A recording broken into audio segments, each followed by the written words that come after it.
आज आपण Sapiens, the body keeps the score आणि रेंज या 3 जबरदस्त पुस्तकांमधला एक कॉमन धागा पाहणार आहोत. आता तुम्ही म्हणाल, एक पुस्तक इतिहासावर, दुसरं मानसिक आरोग्यावर आणि तिसरं स्किल डेव्हलपमेंटवर. यांचा एकमेकांशी काय संबंध? बरोबर, पण खरं सांगायचं तर खूप खोलवरचा संबंध आहे. तर पहिली गोष्ट, ही तिन्ही पुस्तकं आपल्याला माणूस म्हणून स्वतःकडे 3 वेगवेगळ्या अँगलने बघायला शिकवतात. सेपियन्स आपल्याला दाखवतं की एक समाज म्हणून आपण इथपर्यंत कसे पोचलो. The body keeps the score आपल्या आतल्या भावनिक जगात डोकावतं, आपल्या वेदनांबद्दल बोलतं. आणि रेंज आपल्याला आठवण करून देतं की आपली खरी ताकद ही वेगवेगळ्या अनुभवांना एकत्र जोडण्यात आहे. आता दुसरी गोष्ट, आणि ही खूप महत्त्वाची आहे, ती म्हणजे लवचिकता, ॲडॅप्टॅबिलिटी.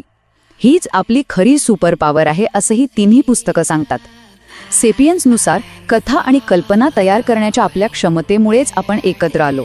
The body keeps the score सांगतं की आपलं मन आणि शरीर सतत बदलू शकतं आणि मोठ्यात मोठ्या आघातातूनही बरं होऊ शकतं. तर रेंज हे सिद्धच करतं की वेगवेगळ्या परिस्थितीत जुळवून घेण्याची आपली क्षमता आपल्याला अधिक क्रिएटिव्ह बनवते. आणि फायनली तिसरा मुद्दा, तुम्हीच विचार करा, आजच्या जगातली कोणतीही मोठी समस्या फक्त एकाच दृष्टिकोनातून सुटते का? नाही ना.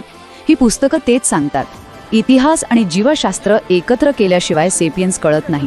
मन आणि शरीराला एकत्र पाहिल्याशिवाय उपचार शक्य नाहीत. आणि वेगवेगळे विषय जोडल्याशिवाय मोठे शोध लागत नाहीत. थोडक्यात सांगायचं तर ही पुस्तकं आपल्याला एक दिशा दाखवतात. आपला भूतकाळ समजून घ्या, वर्तमानात स्वतःला बरं करा आणि सतत नवीन गोष्टी शिकून आपलं भविष्य घडवा.